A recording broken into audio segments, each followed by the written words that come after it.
Welcome to Side Note, the podcast, where we explore the intersection of business and intuition. I'm your host, Samantha Fackler, a Fortune 100 marketing advisor turned leadership coach who has worked with over 100 companies across 13 years and counting. And yes, I also keep crystals on my desk. I love astrology, and I'm a trained Reiki master. So I see the connections that other people miss. Join me for conversations that'll change how you think about business, life, and everything in between. Welcome to Side Note, the podcast. Today, we're talking about launching and what I learned from my most recent launch with a group program. Now, in business, we're always launching something, whether it's a new product, service, offer, whether it's small, whether it's big, and every single time you learn something. You learn a lot of things. So today I'm going to cover what went well with my launch, what I would have done differently, and some mistakes so that you don't have to make those. I really enjoy sharing what's working and not working for my business so that other people can learn from that. That is the whole point of my business, right? Is to uplift other women-owned businesses. So let's dive into it. Now, launching a program isn't just a business activity. I really view these as initiations. I almost view them like little portals, right? Because it speeds things up. It reveals new things that you never would have known without launching. And it shows you things that you didn't expect. It asks you to really grow into the next version of yourself fast. So every single time I've done a launch, I step in thinking one thing with expectations. I step out feeling like a different business owner. I really feel like it's one of those moving walkways at the airport. Like you step onto it and then all of a sudden things speed up when you're in it. And it seems like things are moving fast. You're seeing things from new angles. You're picking up on so much more information rapidly. You're iterating rapidly when you're in the launch. And then all of a sudden at the end, there's this exhale. Whew, you slow down. You come back to the normal pace of business, but you're different. And your business is different because you're on the other side of something big. So let's get into the practical lessons here. One big thing for me is that, with offers and launches, we initially start with a date, right? Like we put this flagpole in the sand of like, okay, this is the day that, we're going to announce it. And this is the day that the offer is going to close or it's going to go live or whatever it might be. So you want to get ahead of marketing always. You want to be able to do as much marketing before you ever announce it so that when you're in it, you can focus on learning and iterating your content rather than generating a ton of content as you go. It's much more easy on the nervous system if you plan ahead. So batching my content ahead of time was crucial. What I did is I made sure that I created a content strategy once I deeply understood what I was doing and why I was doing it. That content strategy then allowed me to see, okay, this is exactly what I need to release on, let's say, Instagram. And I batched a ton of talking real videos and I had a lot of fun with it. And it took me maybe, a couple hours to do like 60 videos. And then all of a sudden I had all this content. So that was amazing. And then I was able to get my team aligned around all the content and copy, and they were responsible for scheduling and getting out. And it was perfect because then I could focus on the learnings and what really mattered besides just the promo content. Now, social content still works when it's honest and unfiltered. And I noticed that a single story that I posted during the launch actually outperformed all of those reels because I posted a single story of me deciding which bookkeeper to go with. Both of them had the same price, but one had a brand and one didn't. And what that meant is that when I looked at these two people, even though the price was the same and bookkeeping is a pretty straightforward service, the one with the brand, I thought, oh, she's worth it. The one that didn't have a strong brand where, the copy was kind of generic and the website looked kind of wonky and like someone just threw it together, I perceived that wasn't worth it, even though I'm sure she was, right? So that was the story of the power of brand that actually directly led to a conversion. And so even though I probably had 20, Instagram reels, videos of me talking about brand and all this stuff, sometimes it's the show, not tell moments that happen serendipitously that you share with your audience honestly that all of a sudden cuts through and shares, what it is. And I will take a brief pause here and note that if you haven't been following me and this is the first episode you're jumping in, I recently launched a program on the brand edit. It is about really like brand strategy and understanding your business identity in terms of tone of voice, messaging, positioning so that you stand out. It also allows you to enter any sort of design or website project. If you do want a new website, if you do want a completely new brand identity, it allows you to enter that in the most profitable, efficient, cost savings way. Okay, back to the lessons. So what I also found is that timing is everything. And for me, a big mistake was that I got some timing stuff wrong on my end. Because when we're launching something, we need to look at the rest of our business and what is happening. Sometimes there's things that come up you can't expect. And sometimes there's things that you actually can mitigate. So for me, I had planned this launch so that my new rebrand, meaning my new website and my new social handle and, all this new stuff would come out about a week before the brand edit started and the doors closed. That's a pretty tight timeline for a massive project like that. And I should have known. I truly should have known. It's one of those moments where you're like, oh gosh, this is so obvious. I've seen this before. Why didn't I know this? And, I worked on countless website projects in the past. So I should have known that any website project is almost always going to be delayed. There's so much code. There are so many details, so many things that go into a website. It's a huge project.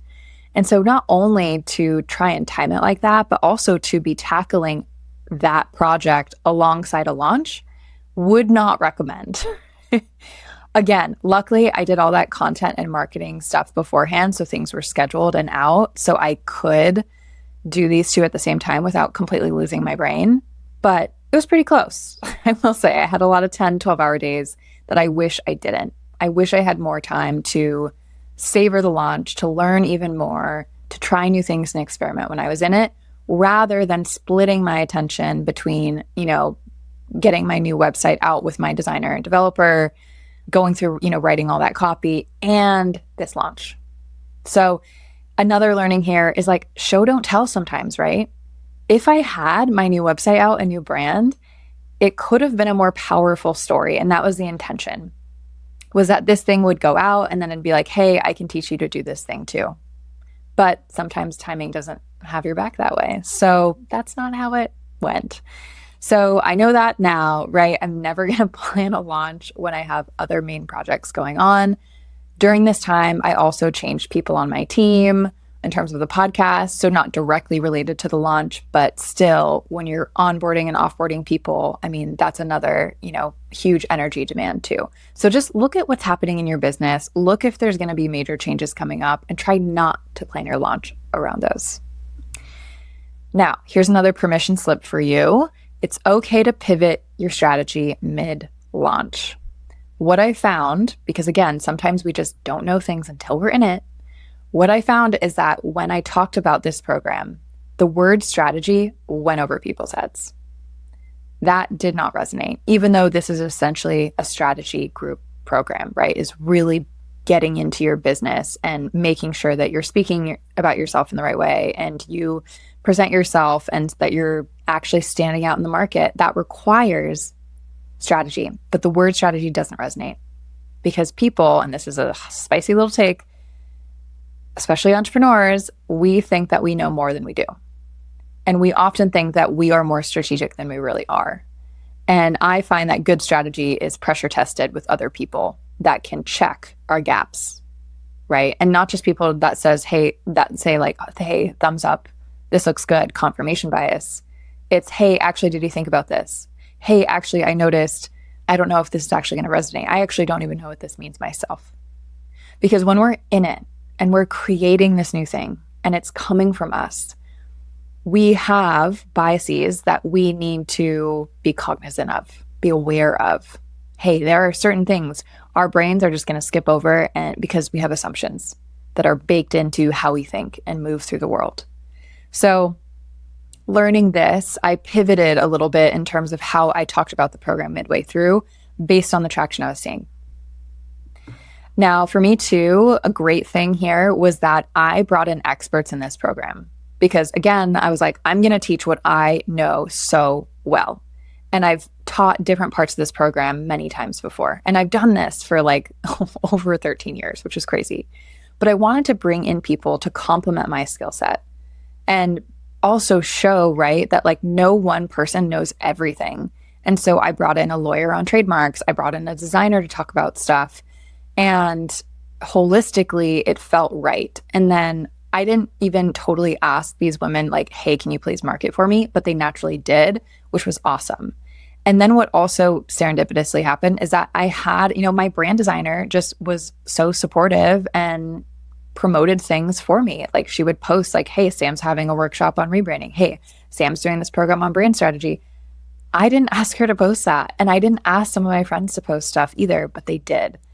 And that was so amazing. I felt so supported by my community that's small but mighty. And it just made me want to do the same thing too, right? It was kind of this act of kindness that was contagious. And that did also help my brand, right? It helps with credibility. It helps with new eyes discovering what you do. Because another piece here is think about networks. You only have the size of your network to market to.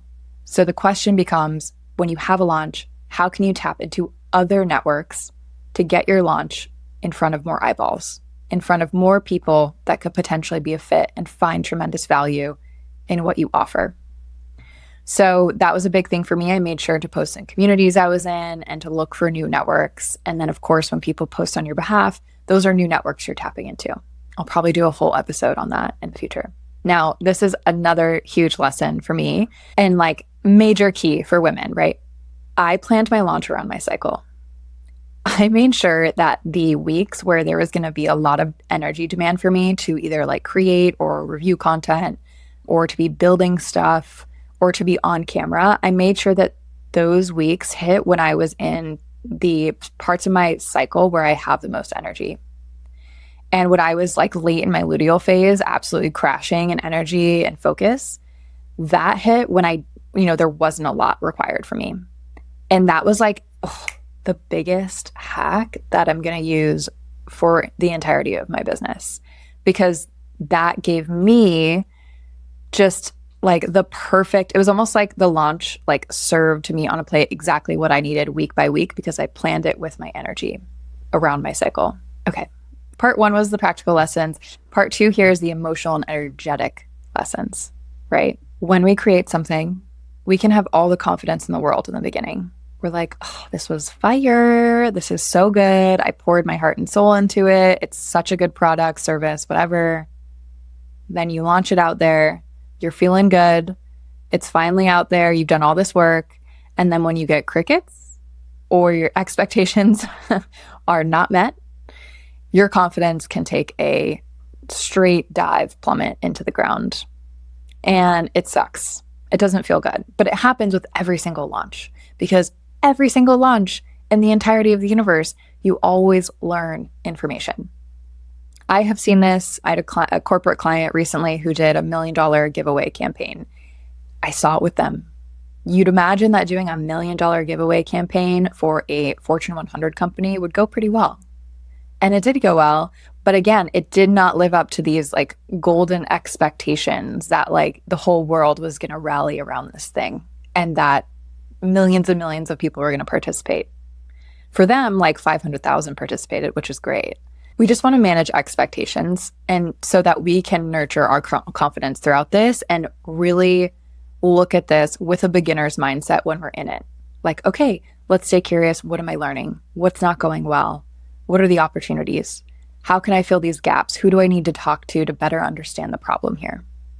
For me, this happened with my free workshop, How to Rebrand. I had a ton of people sign up. I was so excited. Things were rolling, things were grooving, expectations were exceeded, and I was so stoked. And then I got on live and I did it. And of course, with free workshops, not everyone shows up. So immediately I have a slight confidence hit.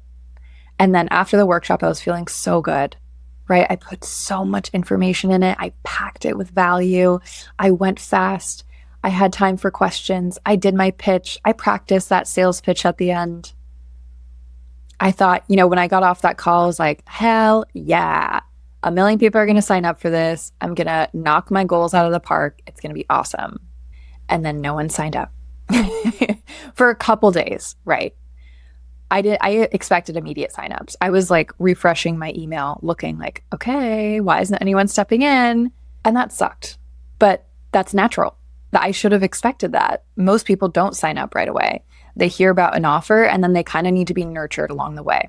It is a marquee stat in marketing that most people need to see something 7 times before they buy it. 7 times. That's a lot of times. And that's why we are consistent and repeat ourselves when we do marketing, because that needs to happen. Even if it's an amazing offer and it's exactly what the person needs, 7 times, people. Remember that.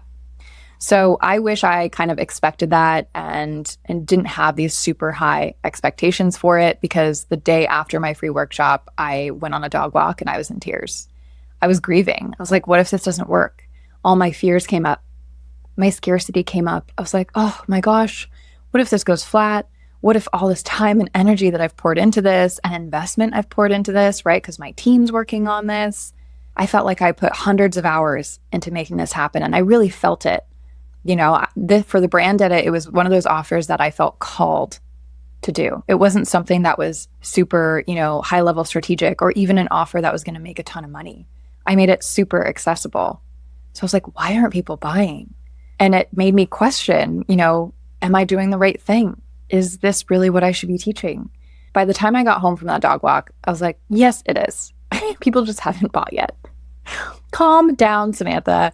But, those feelings are real. So make sure that you understand that launches are going to put you on an emotional roller coaster as the business owner who's the main person behind the offer.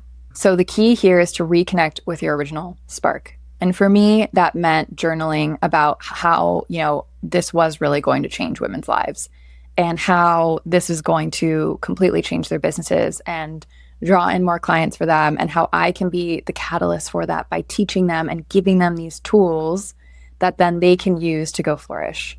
And I wholeheartedly believe that. And now I'm seeing that in the program as it's running, which is amazing. And I know that that original spark was really meant for something. And so, making sure that you reconnect to that belief, because energetically that's going to help you. And that's going to make sure that you don't start doing marketing stuff that is out of scarcity and desperation, and you're still holding that belief and power. So also to re-anchor my belief, I didn't just create this program out of nowhere. I wanted to make sure that I tested the concept. So what I did is I did a ton of market research, and I interviewed a ton of brand designers. And of course, I have a lot of clients who have made all these, costly mistakes. They come to me with these disaster scenarios. So with those 2 things, I blatantly and clearly saw the problem. And I also know the solution because I worked with so many people individually on it. So I thought, okay, this is perfect. This validates the group program approach. Now, remembering that market research and bringing in those insights was huge, because people are drawn to, oh, you did research. What did you learn? Right? It's this scientific curiosity. So between the market research, between riding the roller coaster, processing emotions, reconnecting to the spark, remembering expectations and checking those, again, launches will ultimately test your belief in what you offer. So it's not just about putting something out there. You need to make sure that what you do offer, you wholeheartedly believe in, and you have information to back it up. I highly, highly recommend doing user research, even if it's just some calls with different people who it would be an offer for, or calls where it could supplement that information, so that you really understand how are people going through these problems, like what are their pain points, what are they trying to actually get to, what are their desires, and what are the words that they are using. So this launch reminded me to lead not just with logic, but also emotion. The last thing here that was a huge learning for me about my audience is that, I mentioned we have egos. The word strategy kind of goes over our head because we think we know it. But strategy is undervalued because people think they already have it when they don't. And a lot of people are outsourcing stuff to AI when it comes to strategy, and you cannot outsource strategy to AI. AI cannot see you and your business and what makes you different. It cannot make the creative connections that you need for true positioning work that will work for you and stick. And so for me, I think a lot of entrepreneurs are like, I know that already, but they don't actually work with someone who has done strategy over and over and over. And so for me, it's something I'm still learning of how do I communicate this in a way that resonates? Or maybe is it the slightly wrong target audience focus? And maybe should I be shooting for a higher level audience who does deeply understand strategy, who does see the gap, rather than people that are maybe earlier? So I think that was another learning for me too. Ultimately, I definitely emerged stronger, clearer, and I learned so much more about my target audience. I ended up hitting my minimum goal for the program. So I have a group of 5 in the program. I really wanted to hit 8, but I knew that I needed a minimum of 3 or 4 to launch, to actually hit go, for it to be, really valuable for everyone. And the 5 number is exactly what I needed now looking at it, because I get to spend more time with those people. There's still a group dynamic that I get to track and better understand as we go through it. And it's working. Like, these women are seeing a lot of progress and they're learning so much about their businesses. And there's huge takeaways each workshop. So it's been honestly beautiful for me. And I think one thing that happened that I'll share before closing out is that the night before the brand edit, the doors closed and it kicked off, I had this dream that 20 people were in it and I couldn't manage the class. It was like having a kindergarten class after like a sugar rush. I couldn't manage everyone. People were talking, people were all over the place. I couldn't focus on giving good feedback to any one person because it was just chaos. Then the next day, having 5 people in this, or actually it was 4 people in the program and 1 person joined late. So it ended up being perfect. It really did. And so I also want to share this one last thing. If you do have a launch, if you do have a group program, especially, know that the number that you get may be the number that you really need, even if it's not your goal.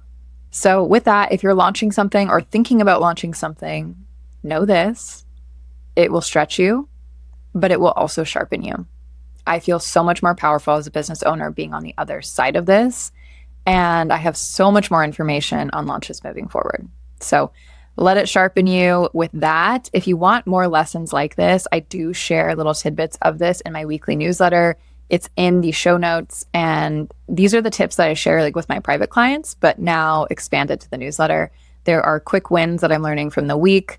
There is usually some plugs of some different content where I go more in depth on this stuff, and I would love to see you there. So sign up in the show notes. It's just once a week, and it's a less than 2-minute read newsletter. So it's really short, not a lot of fluff. With that, thank you for being here. I'm Samantha Fackler, and I'll catch you next time.